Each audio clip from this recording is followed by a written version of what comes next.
Santo Tomás de Aquino. Suma de Teología. Tomo primero. Cuestión 69. Sobre la obra del tercer día.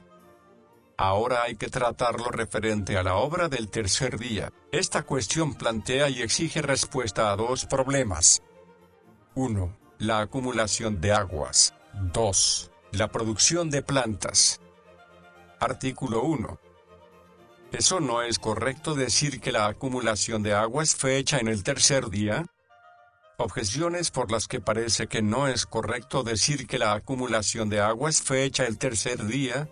Todo lo hecho en los días primero y segundo es expresado con el verbo hacer. Se dice, dijo Dios, hágase la luz. Génesis 1. 3. Hágase el firmamento. Génesis 1. 6. Pero el tercer día constituye un solo bloque con los dos primeros. Por lo tanto, la obra del tercer día debió ser expresada con el verbo hacer y no solo con el verbo acumular. Más aún, antes la tierra estaba cubierta de aguas y por eso era llamada invisible. Por lo tanto, no había ningún lugar sobre la tierra en el que las aguas pudieran ser acumuladas. Todavía más, lo que no es continuo no ocupa un solo lugar. Pero no todas las aguas son continuas entre sí. Luego no todas las aguas están acumuladas en un lugar. Y también, la acumulación se debe al movimiento local. Pero parece que, por naturaleza, las aguas fluyen y corren hasta el mar. Por lo tanto, no fue necesario para esto un precepto divino. Por último, la tierra también es nombrada al comienzo de su creación cuando se dice, en el principio creó Dios el cielo y la tierra. Génesis 1. 1. Por lo tanto, no es correcto decir que el nombre tierra se dio en el tercer día. En cambio es suficiente la autoridad de la Sagrada Escritura. Génesis 1. 9. Solución. Hay que decir, es necesario que aquí se den soluciones distintas según se siga a Agustino a otros santos. Pues Agustino pone en todas estas obras un orden de duración, sino solo de origen y de naturaleza, pues dice que primero fue creada la naturaleza espiritual informe y luego la naturaleza corpórea sin forma alguna, denominada tierra y agua, no porque dicho estado informe precediera a la formación en el tiempo, sino solo en el origen. Según él, tampoco una formación precede a la otra en duración, sino solo en el orden de la naturaleza. Según este orden, fue necesario que primero se pusiera la formación de la naturaleza suprema, la espiritual, por lo cual se lee que en el primer día fue hecha la luz. Así como la naturaleza espiritual es superior a la corporal, así también los cuerpos de allá arriba son superiores a los de aquí abajo. De ahí que, en segundo lugar, se apunte la formación de los cuerpos de allá arriba, cuando se dice, hágase el firmamento. Génesis 1. 9, por el cual se entiende la impresión de la forma celeste en la materia informe, no existente con anterioridad temporal, sino solo en el origen. En tercer lugar, se coloca la impresión de las formas elementales en la materia informe, anterior no en el tiempo, sino en el origen. Por eso, cuando se dice, acumúlense las aguas y que se vea lo seco, Génesis 1. 9. Hay que entender que en la impresión de la materia corporal está la forma sustancial del agua, por la cual le corresponde tal movimiento, y también la forma sustancial de la tierra, por la que le corresponde ser árida. Pero, según otros santos, en todas estas obras está presente también el orden de duración, pues sostienen que el estado informe de la materia precede en el tiempo a la formación, y una formación precede a la otra. Pero, según ellos, el estado informe de la materia no es entendido como carencia de forma, porque ya había cielo y agua y tierra, cuyos tres nombres responden a su evidente perceptibilidad por los sentidos, sino que el estado informe de la materia es entendido como carencia de la debida diversificación y de la completa belleza de cada una, y según estos tres nombres, la Escritura puso tres estados informes, pues al cielo, que está arriba, pertenece el estado informe de las tinieblas, porque en el cielo se origina la luz. El estado informe del agua, que está en medio, se indica con el nombre de abismo, porque este nombre indica una cierta inmensidad descontrolada de las aguas, como observa Agustín en Contra Faustum. El estado informe de la Tierra está apuntado cuando se dice que la Tierra era invisible o estaba deshabitada, por estar cubierta de agua. Así, pues, la formación del cuerpo de más arriba se hizo en el primer día, y porque el tiempo sigue al movimiento del cielo, el tiempo es el número del movimiento del cuerpo de más arriba. Con esta formación fue hecha la diversificación del tiempo, es decir, el de la noche y el del día. En el segundo día fue formado el cuerpo de en medio, es decir, el agua, tomando por el firmamento una determinada diversificación y orden, así como también todo lo que está comprendido en el nombre de aguas, tal como se dijo anteriormente.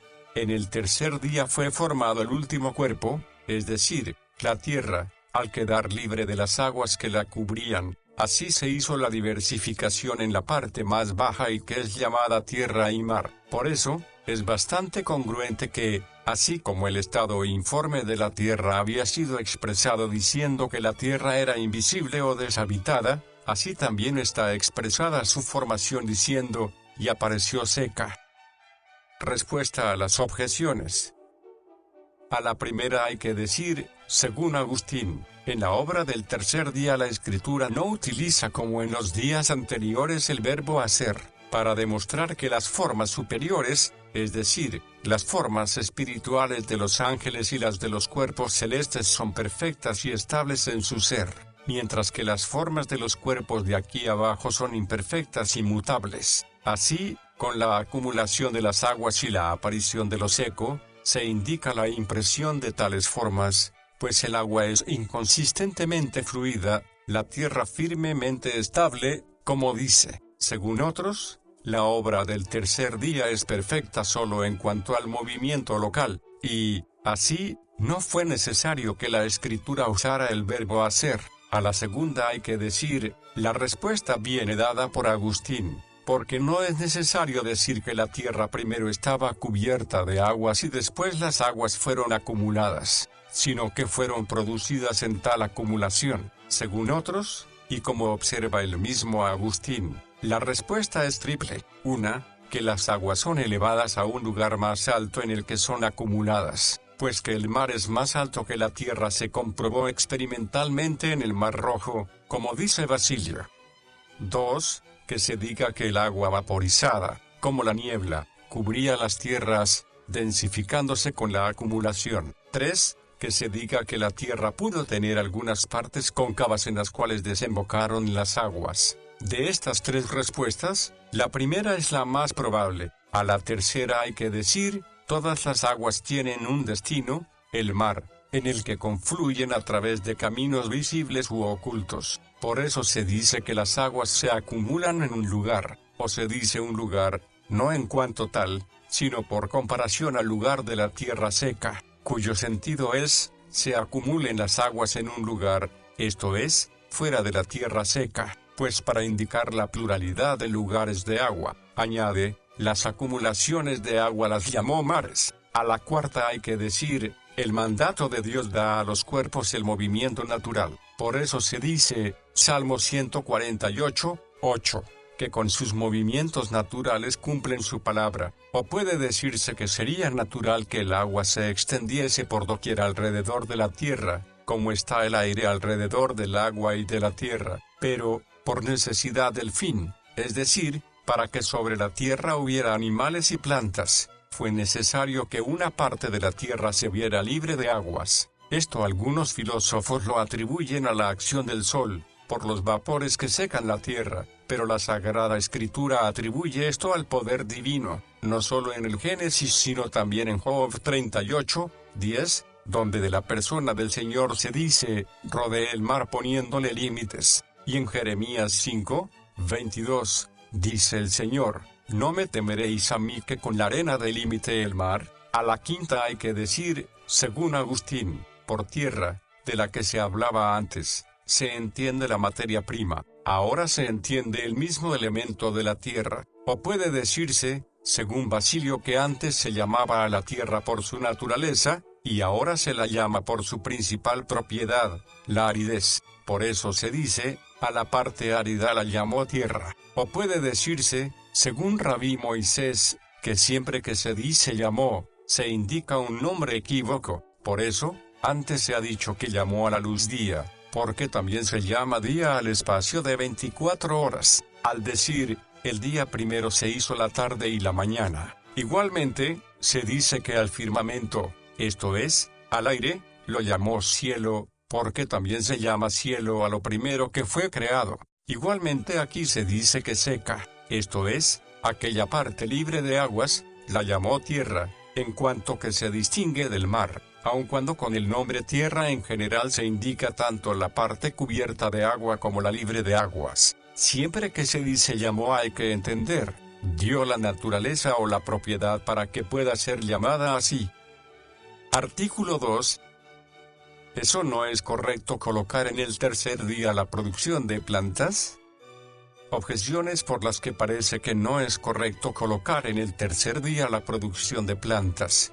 Las plantas tienen vida como también la tienen los animales, pero la producción de los animales no se coloca entre las obras de diversificación, sino que pertenece a la de ornamentación. Luego tampoco la producción de plantas debió colocarse en el tercer día, que pertenece a la obra de diversificación. Más aún, lo que pertenece a la maldición de la tierra no debió colocarse junto a la formación de la tierra, pero la producción de algunas plantas pertenece a la maldición de la tierra, según aquello de Gen 3, 17 al 18, será maldita la tierra en tu trabajo, te dará espinas y cardos. Luego la producción de las plantas en general no debió colocarse en el tercer día, que pertenece a la formación de la tierra. Todavía más, así como las plantas brotan de la tierra, también lo hacen las piedras y los metales, y, sin embargo, no se mencionan en la formación de la tierra. Luego tampoco las plantas debieron ser hechas en el tercer día. En cambio está lo que se dice en Génesis 1,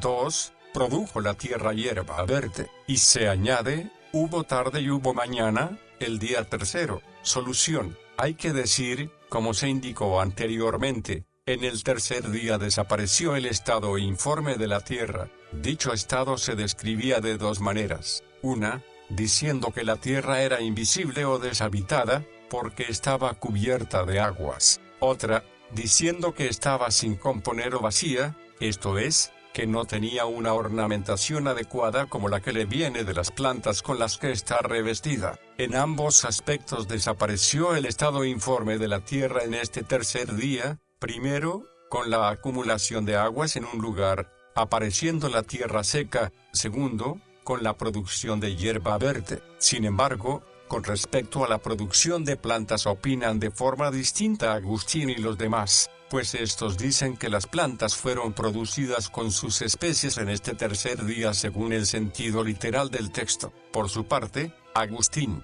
escribe, se dice que la tierra produjo causalmente la hierba y los árboles, esto es, que recibió la capacidad de producir. Esto queda confirmado con la autoridad de la Escritura, pues se lee en Génesis 2, 4 y 5. Estos son los orígenes del cielo y de la tierra cuando fueron creados. El día en que Dios hizo el cielo y la tierra, no había arbusto alguno en el campo, ni hierba en ninguna parte de la tierra. Por lo tanto, antes que afloraran sobre la tierra fueron hechas causalmente en la tierra. Esto queda confirmado también por la razón, porque en aquellos primeros días, creó Dios la criatura original o causalmente, después descansó. Sin embargo, después de esto, y según el plan de propagación de lo creado, siguió actuando hasta el presente.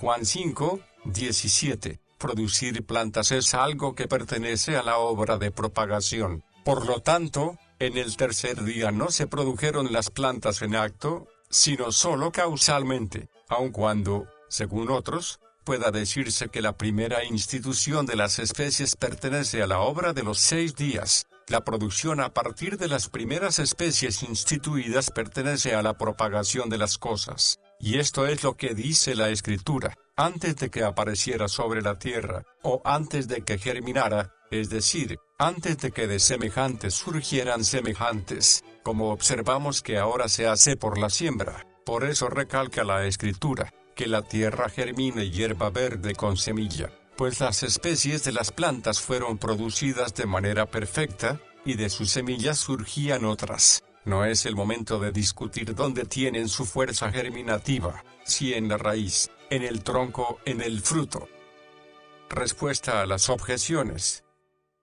A la primera hay que decir, la vida en las plantas es oculta, porque carecen de movimiento local y de sentido, que es, sobre todo, lo que distingue lo animado de lo inanimado. De este modo, por estar inmóviles en la tierra, se dice que su producción es como una formación de la misma tierra. A la segunda hay que decir, también antes de aquella maldición habían sido producidas las espinas y los cardos, en potencia o en acto, pero no habían sido producidas para desgracia del hombre, como si la tierra cultivada para dar alimentos, diera cosas estériles y dañinas. Se dijo, germinará para ti. A la tercera hay que decir, Moisés se propuso explicar lo que se veía, según hemos dicho, y los minerales tienen su origen oculto en las entrañas de la tierra. Además, no se distinguen claramente de la tierra, sino que parecen una especie de tierra, por eso no los mencionó.